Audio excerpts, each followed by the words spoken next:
उसे दूसरे कमरे में पहुंचा के मैंने रेडियो ट्रांसमीटर को बाथरूम में रखा और उसके रस्सी जैसे एरियल को रोशनदान से बाहर लटका दिया। दिलावर के हाथ पैर उसी तरह रबर से बंधे हुए थे। जब मैंने उसके मुंह से कपड़ा निकाला तो उसने एक गहरी सांस ली। तुमने इतनी देर से मुझे जकड़ रखा है, मेरे हाथ पांव हमेशा के लिए मफलूज भी हो सकते हैं, वो इल्तिजा करते हुए बोला। फिर क्या हुआ? क्या तुमने दुनिया में मफलूज इंसानों को जिंदगी गुजारते हुए नहीं देखा? मैंने बेरुखी से कहा। सड़कों और फुटपाथ पर हर जगह मफलूज और अपाज पड़े भीख मांगते रहते हैं, मौसी ने कहा। लेकिन मैं उस जिंदगी पर मौत को तरजीह दूंगा, दिलावर ने मजबूत लहजे में कहा। हर लिहाज से डिसिल्वा के मुकाबले में ज्यादा मजबूत आसाब का मालिक था। ऑल राइट, तुम्हारी ये मर्जी है तो यही सही, मैंने कहा। लेकिन हम खुद अपने हाथों से तुम्हें कत्ल नहीं कर सकते।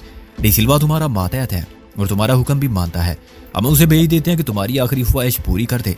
कमरे में सिर्फ मेरे सिगरेट लाइटर का बराए नाम उजाला था और उसकी रोशनी भी बेरंग और रोगन सीमेंट की स्लेटी रंग की दीवारों में जज़ब हो रही थी। हम दोनों की साये पीछे की पूरी दीवार पर फैले हुए थे और एक गोशे में बैठा हुआ दिलावर खुद भी एक साया ही लगता था। जब हम दरवाजा बंद करके रुखसत होने वाले थे तो उसने हमें फहश तरीन गालियां दी, धमकी दी कि वो हमसे ऐसा बदला लेगा कि हम क्या हमारी आने वाली नस्लें भी याद रखेंगी। उस वक्त तक दिलावर को मालूम नहीं था कि उससे चंद मिनट के फासले पर हमने बाथरूम में जो रेडियो रखा है वो दरअसल टाइम बम है। बाहर आके हमने गाड़ी में से अपना रेडियो ट्रांसमीटर और टेप रिकॉर्डर निकाला। दूर जाने के लिए वक्त नहीं रहा था। हमने कोठी के आते में बैठकर फिर अपना मुवासलाती राब्ता बहाल किया। मोहसिन ने केस्ट को पलट कर लगाया। चौधरी दिलावर, मैंने ट्रांसमीटर का बटन दबा के कहा, तुम मरना चाहते थे ना? तुम्हारी ये जिंदगी वैसे भी इस काबिल नहीं थी कि तुम इस पर फख्र कर सको। तुम्हारे नामा अमाल में अब मजीद गुनाहों की गुंजाइश नहीं रही और तुम्हारे जराइम की फहरिस्त को देखते हुए तुम्हें सिर्फ सजाए मौत दी जाए तो कुछ नहीं है। तो तुम्हें ड्रामे करने का शौक था। एक बार तुमने मुझसे और राबिया से एक तय खाने में इसी तरह गुफ्तगू की थी। दूसरी मरतबा भी तुमने यही तरीका ज्यादा मोहलक अंदाज में अपनाया था। चुनांचे आज जो कुछ मैं कर रहा हूँ वो मैंने तुमसे ही सीखा है। इस रेडियो ट्रांसमीटर का फ्यूज एक अलार्म क्लॉक से मिला हुआ है जो ठीक 9 बजे तुम्हारी मौत का ऐलान कर देगा। अलार्म की आवाज सुनने के बाद तुम्हें सिर्फ इतनी मोहलत मिलेगी कि कलमा पढ़ सको, लेकिन 9 बजने में अभी 40 मिनट बाकी हैं। अगर तुम मेरे चंद सवालों का सही जवाब दे सको तो हो सकता है कि मैं टाइम पीस को फ्यूज से अलग कर दूं। आगे तुम्हारी किस्मत के कोई तुम्हें यहाँ से निकालने के लिए आता है या नहीं। मुमकिन है कोई तुम्हारी पुकार पर मुतवज्जो हो जाए। अगर मैं सवालों का जवाब दे सका तो देखूंगा कि तुम अपने वादे पर कायम रहते हो या नहीं, वो बोला। सेठ दिलावर, मैंने कहा और मोहसिन ने टेप रिकॉर्डर चला दिया। बात बहुत पुरानी है। लाहौर के एक बैंक पर कुछ डाकुओं ने हमला किया, लेकिन एक फर्जशनास गार्ड ने अपनी जान देकर उस कोशिश को नाकाम बना दिया और फरार होने वाले डाकू बदहवासी में माले गनीमत सड़क पर फेंक गए। एक शख्स ने मौके से फायदा उठाया और अफरा तफरी में नोटों से भरा हुआ सूटकेस उठा के एक घर में घुस गया, जहाँ इत्तफाक से कोई भी नहीं था सिवाय एक लड़की के जो अब लंदन में है। उसे खौफजदा करके खामोश रहने पर मजबूर कर दिया गया और यूं वो शख्स जो एक मामूली और गुमनाम आदमी था चौधरी दिलावर बन के मीर वजीर एंड कंपनी में तीसरा पार्टनर हो गया और जराइम पेशा अफराद की अंडरग्राउंड दुनिया में सेठ दिलावर के नाम से मशहूर हुआ। इस बेसरूपा कहानी पर कोई यकीन नहीं कर सकता, दिलावर बोला, और ना ये बात साबित की जा सकती है कि मैं ही वो शख्स था। तुमने पहले सवाल का तलख जवाब दिया है, मैंने कहा, और जानते बूझते हकाइक को तस्लीम करने से इनकार किया है। मैंने इनकार नहीं किया है, दिलावर नर्वस होकर बोला। मैंने कहा है कि मेरे खिलाफ कोई सबूत या शहादत नहीं है। जानते बूझते मैंने ये नहीं बताया कि वही लड़की डिसिल्वा की सेक्रेटरी रह चुकी थी और अगर उसने गौर से देखा होता तो उसे पहचान भी लेता। यास्मीन के बारे में झूठ बोलने का मकसद भी यही था कि वो महफूज रहे। अब मेरा दूसरा सवाल सुनो दिलावर, मैंने उसकी वजाहत को नजरअंदाज करते हुए कहा। तुम्हारे आने से पहले मीर वजीर एंड कंपनी सिर्फ lathe machine, power drill and press और जरी आलात बनाती थी जो 100% जायज और कानूनी कारोबार था। लेकिन अब मेरे सामने हालात की जो तस्वीर है उससे अंदाजा होता है कि एक जायज कारोबार की आड़ में कोई गैर कानूनी कारोबार चल रहा है। ये कारोबार क्या है? इस सवाल का जवाब देना मेरे लिए नामुमकिन है, दिलावर ने कहा। अगर तुम खुद मालूम कर सकते हो तो कर लो, मैं तुम्हें आखिरी मौका फराहम कर रहा हूँ, मैंने कहा। वजीर खान की लाश अब कहाँ है? इसका जवाब देना अपने हाथों से अपने गले में फांसी का फंदा डालने के मुतरादिफ है, दिलावर ने कहा। तवील इंतजार के अजाब और रुसवाई की मौत के मुकाबले में मुझे इसी वक्त मरना मंजूर है। मेरे यतीम बच्चों की फिक्र तुम क्यों करते हो? उनके लिए मैं इतना छोड़ जाऊंगा कि उनकी पूरा साइज जिंदगी में कोई फर्क नहीं पड़ेगा। मेरी बीवी बहुत हौसलामंद औरत है और उनकी परवरिश बिल्कुल सही खुतूत पर कर रही है। जब वो बड़े होंगे तो सेठ दिलावर नहीं बनेंगे। दुनिया में पैसे ही सब कुछ नहीं है चौधरी दिलावर, मैंने कहा। हर औरत को एक मर्द की मोहब्बत और बच्चे को बाप की शफकत दुनिया के बाजार में नहीं मिलती। उनका ये एहसास महरूमी तुम्हारी दौलत से खत्म नहीं होगा। ये एहसास महरूमी तो तुम्हारा मुकद्दर भी रहा है, वो बोला। उसके बावजूद तुम जी रहे हो और अब तुम्हारी जिद्दोजहद सिर्फ दौलत के लिए है।